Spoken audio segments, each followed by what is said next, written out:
and he would pick the name Philadelphia. So when Alexander the Great would conquer a city, he named it Alexandria.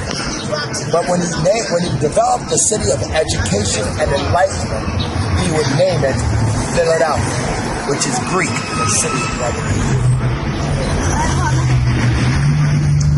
What is Philadelphia? If you happen to look inside the encyclopedia under Philadelphia, it states we are the second capital of the United States, but it's the first major metropolis.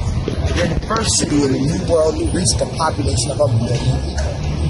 The first capital was New York, but don't think of New York being the Big Apple. Guys, it wasn't that big of an apple. It was like that crayon. The actual population of New York City ran only 10,000 people, and it was mostly farming. We know George Washington would become president what we call Madison Avenue. And I tell you this because that's the end of the New York history. And in Philly, we don't talk about the Mets, the Giants, the Yankees, or the Rangers. But we have Washington inside New York establishing his first presidency. He was ending the troops of the Revolutionary War. And by the way, he was throwing a lot of parties. He's rubbing elbows with financiers, trying to open up some wallets. We're broke. Our government, our republic, is already established at the British State House. This is the place where the man with the title of Lord sat. He would watch over Pennsylvania and Delaware, and in his hall he had a bit of lordly title. They would discuss the commerce, trade, the laws of a king. For that is where they held the high court of 13 colonies. This is where high treason took place. Commoners, men of average educations of 1 to 4 years. You know, Benjamin Franklin's noted for having 2 years of a guild. Under false pretense, they entered the hall, and inside they would commit high treason. This is where they ripped down the banners of the king, rose up a new flag. They signed a treasonous document called the Declaration of Independence. In the bell tower, they rang the Liberty Bell 13 times, a tone for every colony to call for the birth of a single nation. At the end of the day, a gentleman named Lafayette would look upon his home. He said, it's no longer the British state. It is Independence Hall, the most historic building of our nation, the place where our republic was born. Congress started off inside the year was 1795.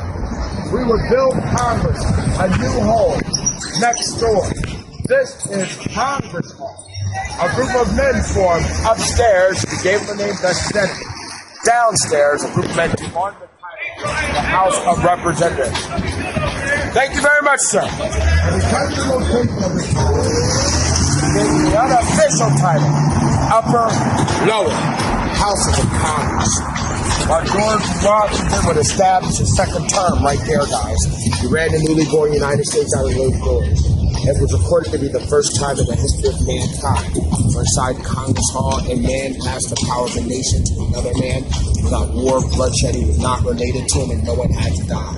With a simple handshake, Washington gave away the powers of our republic to a gentleman named John Adams. Establishing John Adams as the second president of our United States. And he started it here in Philadelphia, our city of revolution. Here's the Liberty Bell, the British State House bell. You know they say that bell is not what it's cracked up to be. The bell was placed in the bell tower in the year 1753. Now famously, we rang out 4 days after the signing of the Declaration of Independence on July 8th of 1776 for the reading of the document to the people.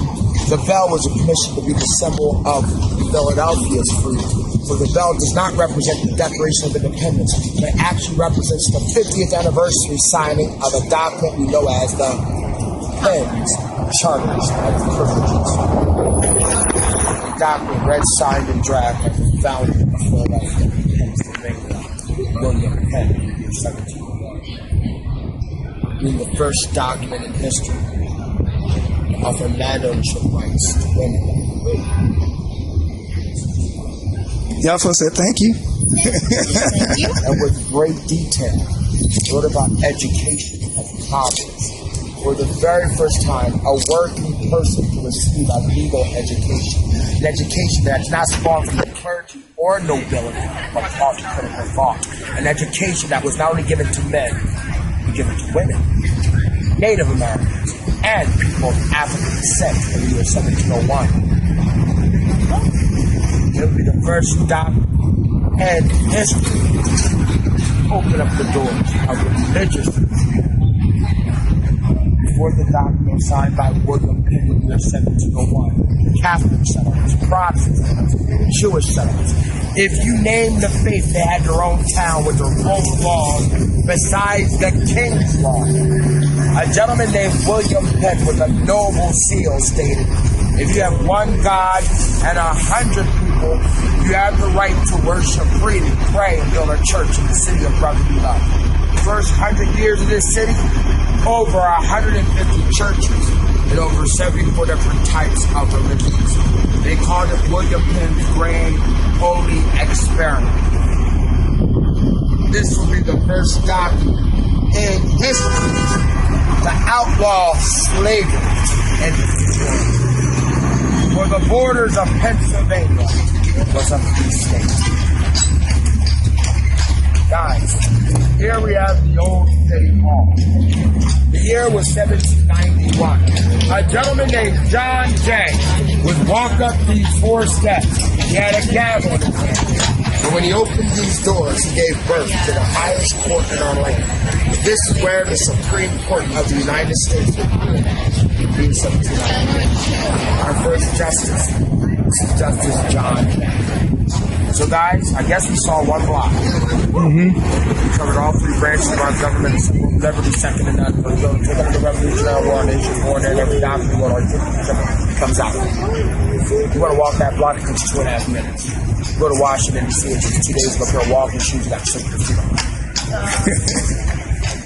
Welcome. Guys, my wife called me a geek. I never complained. There's worse things she called me.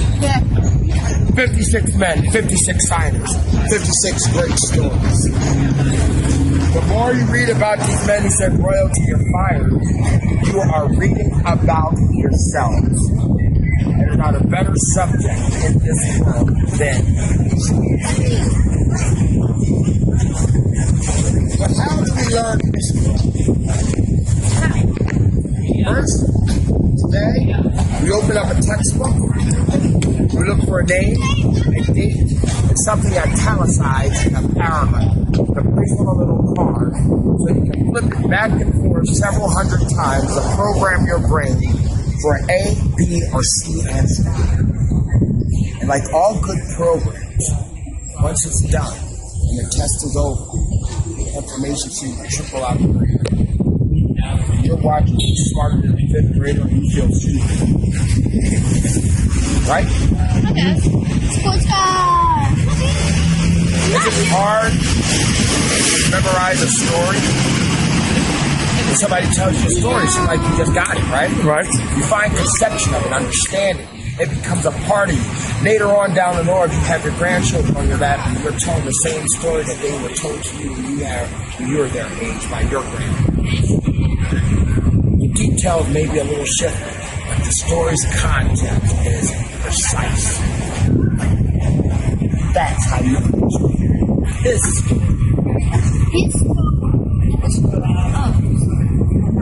first story. Guys, I was right. 56 men, 56 signers, 56 great stories. And I'm going to tell you a story of one of the men who changed the world. Take a look here. It looks like the first winner of the American Idol, doesn't it? His name is George Clymer, and he's not the singer, he is the signer. Clymer not only signed the Declaration of Independence. Looking at a man who also signed the Constitution of the United States. You know, only 5 men hold this honor. He was born a farmer from York, PA. He had 1 year of a gilded education. This gentleman lost his farm. Him and his cousin said they weren't going to work on another man's farm. They both moved to Philly. He becomes a merchant, a statesman. He ran for president, and he lost to Thomas Jefferson. At the age of 34 years old, he's our 16th signer of the Declaration of Independence. You guys, I don't care how you look at it. That's not bad for a farmer for a year. you imagine, sir, you never get an opportunity to go to school? Sir, because you couldn't read. And this wasn't because you weren't smart. Your dad's a farmer, you had to work a farm all your life. Your mom just waxed and you're a chemist. Things you learned at 5, you would do at 65. And this was considered your lot of life. You never complained because most people you knew couldn't read or write either. So you weren't feel like you were losing that much. During a time period where less than 1% of the world knew how to read, symbols would be very important to the common person. From Fifth Street going straight down to the Delaware River, this is bankless land. These are all banks. Look to the very top of the building, symbols of the banks. Plow, hammer, bundle, goods. This is a farmer's bank. Ship, sailor's bank, or steamer's bank. There might have been an Irish farm here. An Irish flag there. That makes this an Irish farmer's flag. A Polish flag here would make a Polish flag. This is the second national or federal bank of the United States. Second national? First national banks around the corner, 1805. These banks take care of what you did as long as you own that bank. A gentleman named Alexander Hamilton set up the first financial system of our nation. This is not a bank today, for it's actually a portrait gallery which holds over 150 original hand-painted portraits of our United States forefathers and destinies for mothers. For some reason, they want to still call it history. I say too, it's history.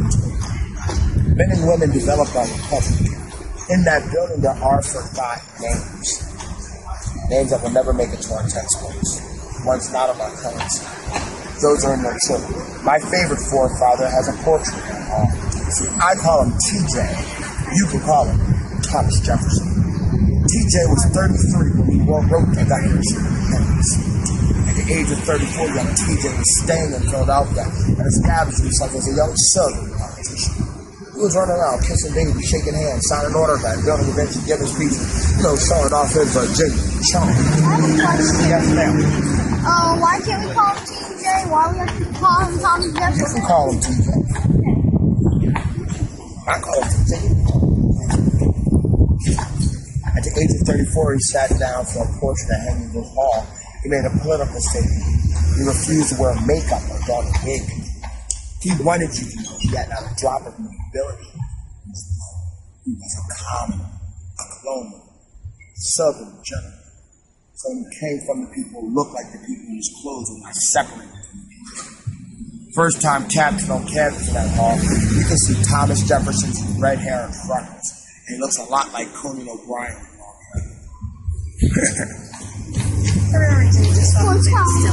Huh? 2 windows. 3 chimneys. That's the new one. Guys, you're looking at the first military department, our first department of defense. We call this building the Department of War. Whole Revolutionary War was planned out of that hall. Had a simple budget of $2,000 and a staff. That's the price of a military training suit in the kitchen. Then that's our Army, Navy, Marine Corps Museum. Realize this, that the Army, the Navy, the United States Marines, the Coast Guard, and the National Guard started the film. Marines that started that film, they actually started at a bar in the river called Tunn's Tavern on November 10th, 1775. They offered 2 pints of beer if you became a Marine. I guess that is the secret how to get Army when you started. Hoorah! I guess that's why they want to call it the draft. Carpenters Hall. Looking upon a building built in the year 1727, owned by the original owners, the Carpenters Trade Company, able to date themselves back to 1364 in London, the oldest stonemason freemason. That is where our first Continental Congress would meet as British royalty. They would enter that hall not to talk war, but to write letters to their people of loyalty. Loyalty to the crown. Loyalty was a price. They wanted to choose representatives to replace the English Parliament. There was no House of Commoners, but only the House of Lords. King George ignored the 4 letters. They found the 4th letter, and King George's chambers after he died. The seal on this letter was never broken. He refused to read it. A gentleman named Patrick Henry stood up in that building. There he committed treason. He gave a simple speech. He would start this speech. I am no longer a Virginian. think I'm an American. For the first time recorded in history, a chant will echo that very hall. This chant was started by Alexander Hamilton, but straight out of the pages of a gentleman named Thomas Paine. It made a lot of common sense when he stated taxation without representation is tyranny. Guys, take a look at that brickwork. Type of bricks you see there is called a Flemish bond. Black bricks in that building are burned black and glazed make it shine. That with our lanterns, candles, and lamps provide the shiny brick, reflecting light so you won't bump into the walls. There's a wall reflectors. We call that a Flemish bond. That house is called the Todd House, lived in by a gentleman, John Todd, and his lovely, young, beautiful wife, Dorothea Payne. Mr. Todd died of a terrible disease. It was strike Philadelphia in the early 1790s. The yellow fever, a tragic epidemic that struck our city 5 times within 2 years and will kill 32% of the population of this country. We're lucky this story is not about John Todd. This is the story of his wife, Dorothea Payne, who left Philadelphia. She moved to Virginia. She would fall in love with another attorney. She would marry him. She turned around. She would change her name to Dolly Madison. Married James Madison, the 4th president. You know, she became one of the youngest first ladies. She is not the youngest first lady, but the youngest first lady was Grover Cleveland's wife, Frances, who was 26 years old. Dolly's a close second at 29. Dolly's the first lady noticed to wear makeup. They say she walked these streets exposing her ankles. They approached her and asked her nicely, "Don't smoke your husband James's pipes and cigars when he gives speeches." She said, "No." What do you expect? She's a Philly girl. With all the men were run out of the executive mansion during the Battle of 1812, a woman named Dolly Madison was run into a burning building where she rescued the portrait of George Washington from the Great White House fire. The only portrait we had is the first president as president. You know, the one we use in the dollar bill. Yeah. After the fire, she said the white wall of the house. The executive mansion was cream color. Lincoln's titled the White House until Teddy Roosevelt became president. This is the courtyard of Independence Hall on July 8th of 1776. The Declaration of Independence was read for the first time in this courtyard. Read in 2 languages, English and in German. You know, German lost out as our national business by 1 vote in Congress in 1800s. 2 people changed their mind. We're all speaking German. Das ist ein guter, das ist ein read by John Nixon, Richard Nixon's great-great-grandfather, Quaker businessman, town crier, reader of the Declaration of Independence.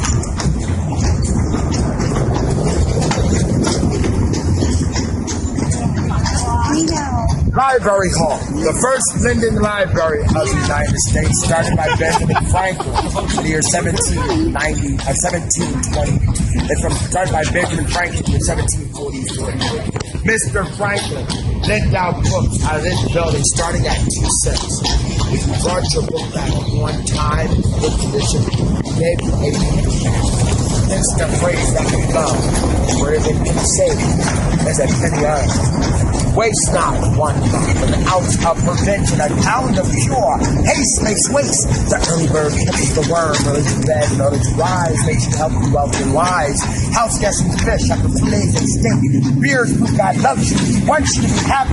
The second mouse gets the cheese, the first one's on the trap. And the only way you're going to keep a secret about 3 people or 2 are dead. So as soon as you open your mouth, you don't own a secret. The words of Benjamin Franklin. You know he was never president. He never held an elective office. He lived to the ripe old age of 84 years old. He was born in the time period if your dad's a farmer, you are a farmer. So he only held 2 years. He only held 2 years of a formal education.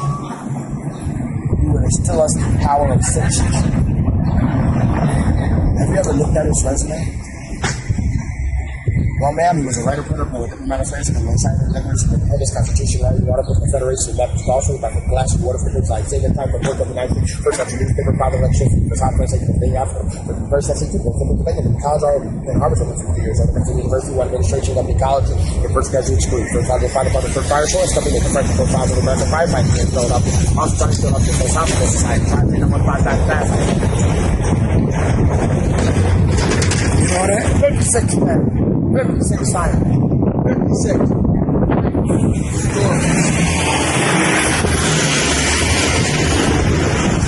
Philadelphia is a city of a lot of firsts. We have the first Girl Scout cookie school. They might have filled up the Girl Scouts, the Salvation Army, and filled up the gas works. The American Salvation Army started in Philadelphia. Philadelphia has the first animal crackers being baked here to advertise our first zoo, the Philadelphia Zoo, the third largest zoo, one of the definite primates, best primates.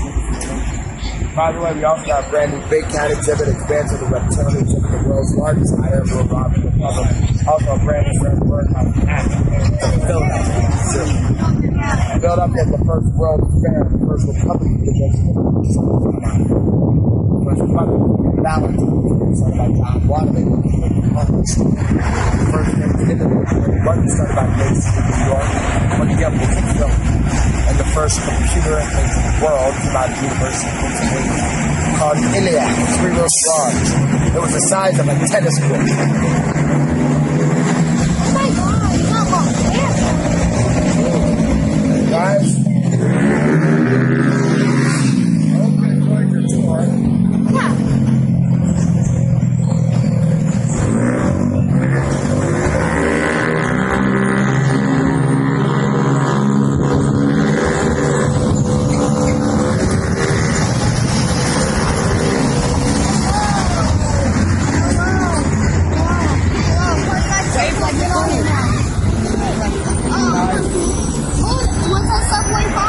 Philadelphia is more than just a place for people who wore wigs and said royalty or fire. You know, we once had a princess. Her name was Grace Kelly. She was a movie star who married the Princess Monica. She was a Philly girl. She became royalty.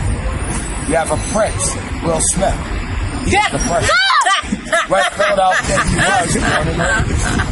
We have the music of Bobby Rydell, Fabian, Frankie Avalon, Mr. Eddie Fisher. We got the man who told the world how to move their hips. We said, come on, baby, let's do the twist. Chum, chum. You are in a city where the world, all this teenager that Mark, he told them what was hot, what was not. Well, it was the Philly boys and girls who told the world how to rock. This is where American kids We have great singers like Patti LaBelle, Teddy Pendergrass, Marian Anderson, the Marian Armstrong, Pearl Bailey, Jim Croce. You have artists like Pink, Eve, Jill Scott.